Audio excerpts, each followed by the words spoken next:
Meus amados, graça e paz, vamos mais uma vez para mais um estudo da Palavra de Deus.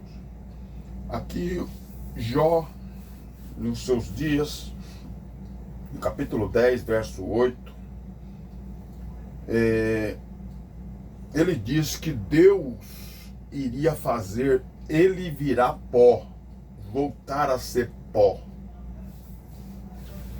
Então, essa é a vontade de Deus para todo ser humano. Deus não tirou a morte biológica. Então, todos nascem e todos morrem. Não tem outro destino. O destino da humanidade é esse, é nascer e morrer. Então, versículo 8. As tuas mãos me fizeram e me deram forma. Foi ou não foi? Foi. Agora, essa mesma mão me destrói. Você era um nenezinho, lindo, maravilhoso, e agora você está velho. Já está aí com 70, 80 anos, e está indo, Lembra que me fizeste do barro, vai me fazer virar pó outra vez. Tu fizeste como o meu pai e a minha mãe, e me geraste e me deste vida. Formaste o meu corpo de ossos, nervo, e cobriste de carne e pele. Tá entendendo? Tu me deste vida, e me deste amor, e os teus cuidados me conservaram vivo. Observa Jó aqui, com esse conhecimento, dizendo que Deus cobriu, o seu espírito, porque dentro desse corpo tem um espírito, cobriu de ossos, de nervos, e de carne e de pele. Deus fez esse corpo para poder guardar o espírito. Então, o mesmo Deus que, como o pai, como a mãe, o gerou, lhe deu vida, formou para ele um corpo, é o que disse o salmista.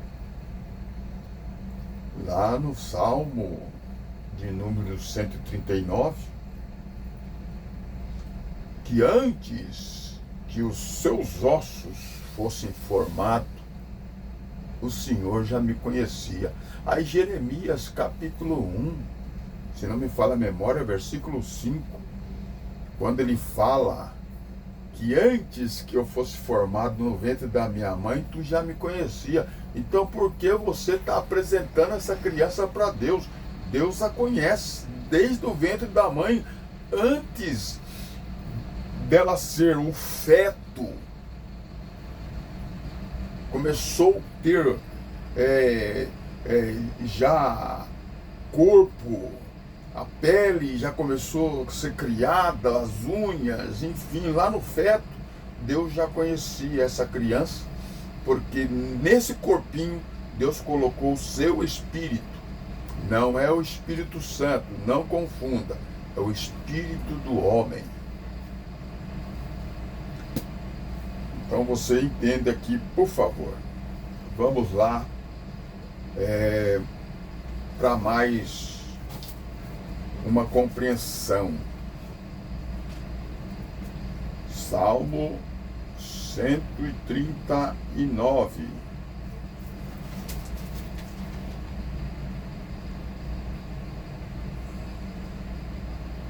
versículo 13.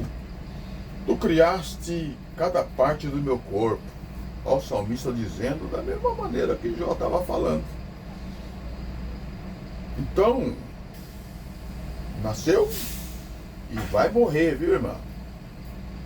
Fica pensando que você vai ficar para a eternidade aí, não, que você vai morrer.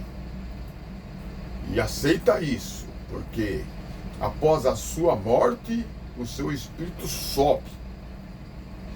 Que depois da cruz não existe mais o pecado. Vamos ver já isso aí.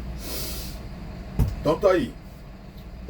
Tu me formaste na barriga da minha mãe, eu te louvo, porque deves ser temido. Olha aí, está falando de Deus. Não é o Deus do panteão grego, não. É o Deus que fez os céus e a terra. Ele disse para Jó: aonde estava tu quando eu criava a terra? Quando eu fazia as suas medidas, quando eu pus no céu e na terra, eu pus as minhas colunas. Esse é o Deus do qual eu estou falando para você. Não é o Deus do panteão grego, não. Entendeu? Entenda. Então está aqui, ele deve ser temido. Tu fizeste tudo o que faz é maravilhoso, final do versículo 14, e eu sei disto muito bem. Tu viste quando os meus ossos estavam sendo feitos. Olha aí. O salmista era ciente disso. Quando eu estava sendo formado na barriga da minha mãe, olha aí, ele é ciente disso. Crescendo ali em segredo. Tá vendo aí, ô grávida? É a Bíblia, a palavra de Deus. Versículo 16. Tu me viste antes de eu ter nascido, antes de ir para a maternidade, antes da criança vir ao mundo, Deus já o tinha visto antes. Então não precisa apresentar, não. Deus conhece o seu bebê, a sua menina que nasceu, o seu menino. Os dias que me deste para viver foram escritos no teu livro.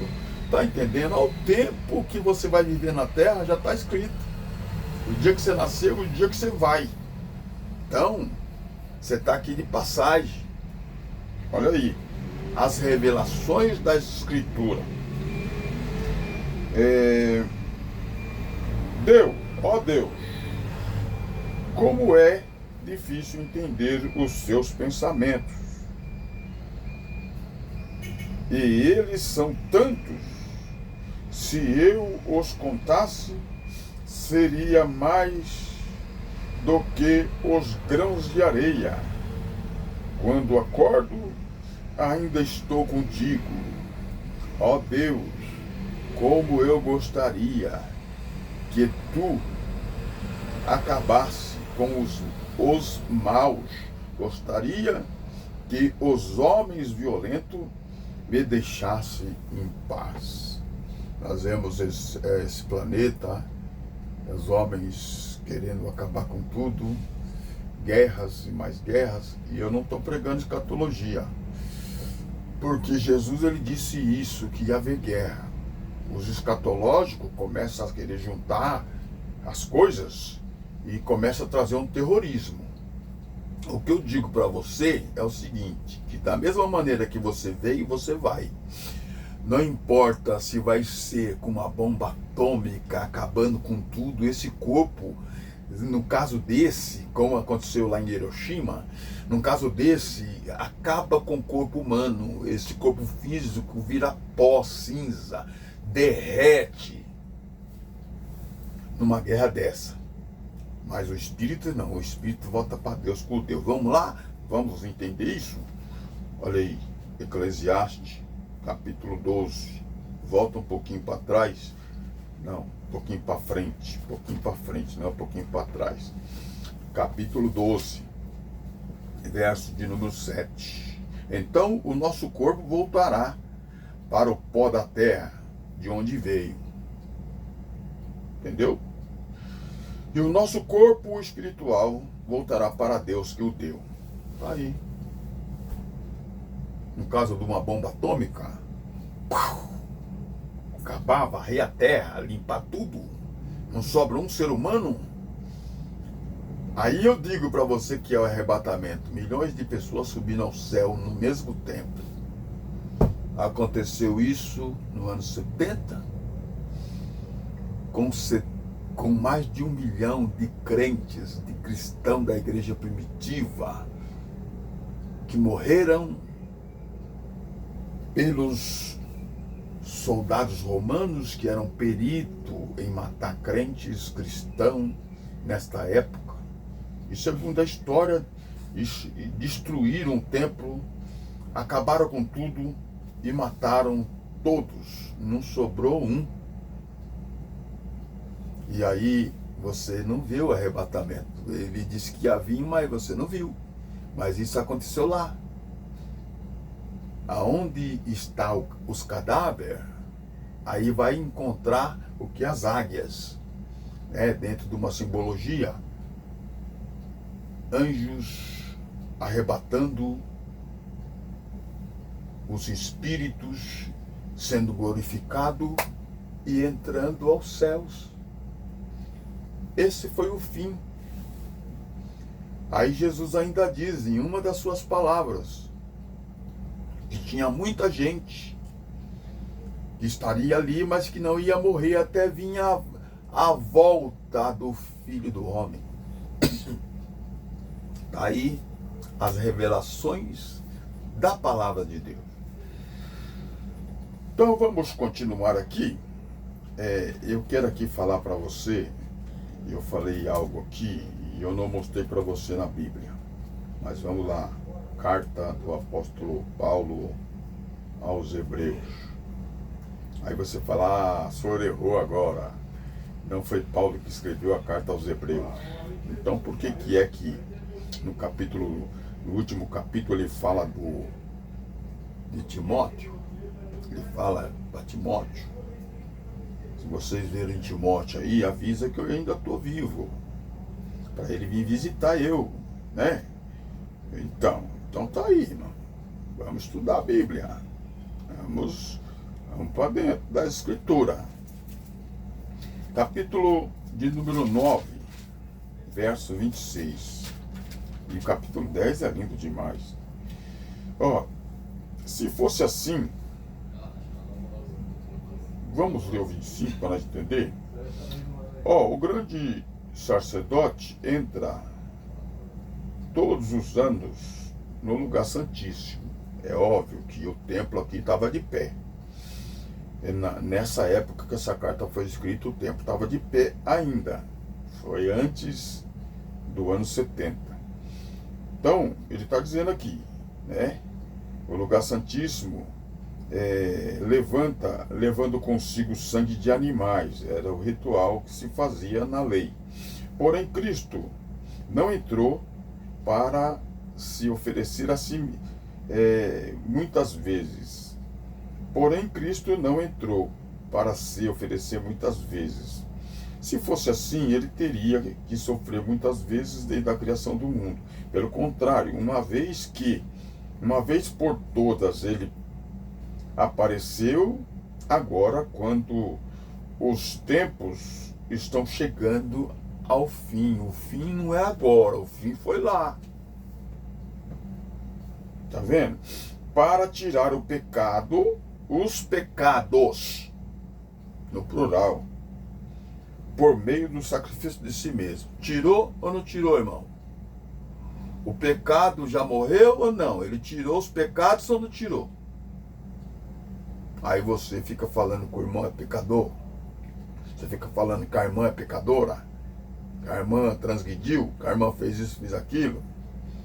Agora o sangue de Jesus não vale nada. Então, se você falar que ela é pecadora, você é anticruz. Inimigo da cruz, inimigo de Cristo. E o falso profeta. Falso pregador. Porque ele é o sumo sacerdote eterno, jurado por Deus. Deus fez o juramento diante de Jesus Cristo. E ele não fez juramento por nenhum sacerdote da linhagem de Arão, mas da linhagem de Melquisedeque, ele fez o juramento. E que ele é o sumo sacerdote eterno, cheio de misericórdia. E aí você examina aí e deduz quem é que vai entrar e quem é que não vai entrar. Porque a misericórdia de Deus se estendeu e Cristo é o fim da lei. Não existe mais condenação da lei. Tá bem claro? Tá bem claro. Se você ler o capítulo 10, é muito lindo demais. Versículo 19.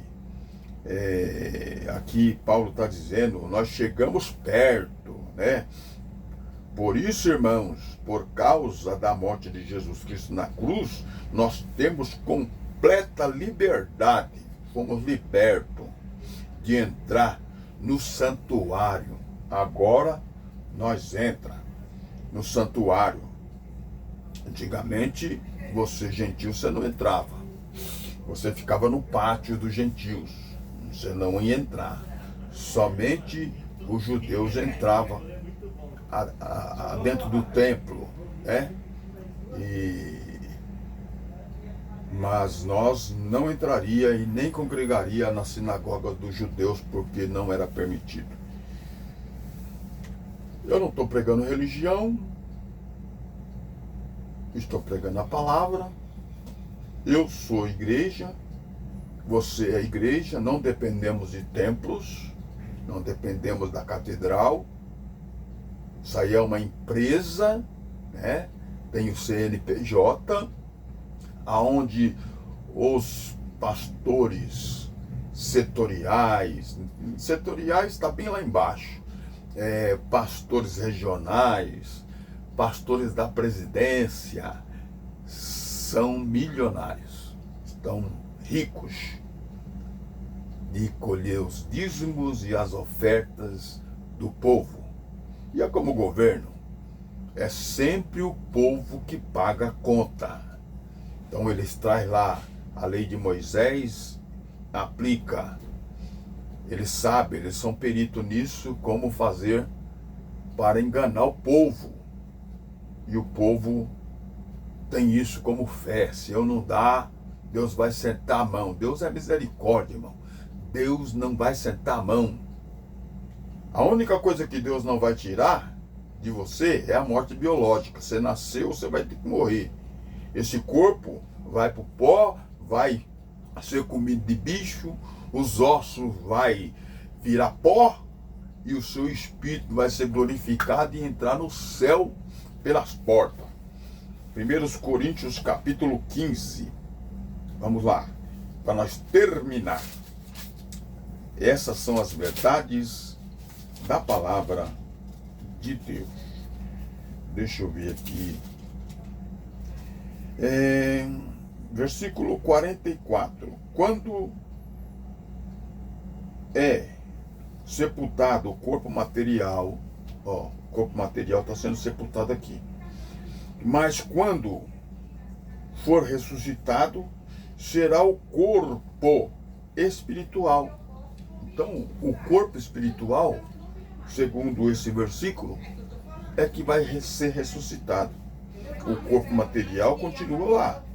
É claro que existe o corpo material, então tem de haver também o corpo espiritual. E é o corpo espiritual que vai ressuscitar. O que quer dizer ressuscitar? Vai receber aquilo que é novo. Vai ser glorificado para poder entrar no céu. Nas moradas celestiais. Onde Paulo diz que a nossa pátria não é aqui. Entendeu? Deus abençoe a sua vida. E fique com essas verdades, com essa graça, em Cristo Jesus. Deus abençoe. Fique na paz.